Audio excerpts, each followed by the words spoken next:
يا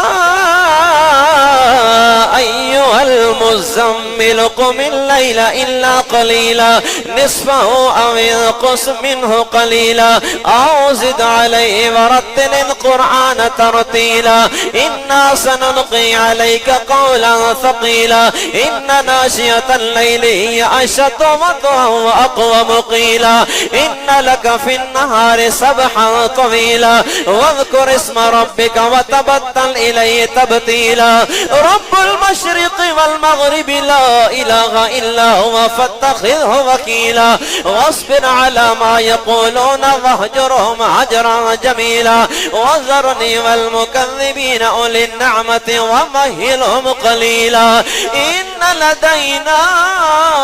أنكالا وجحيما وطعاما ذا غصة وعذابا أليما يوم ترجف الأرض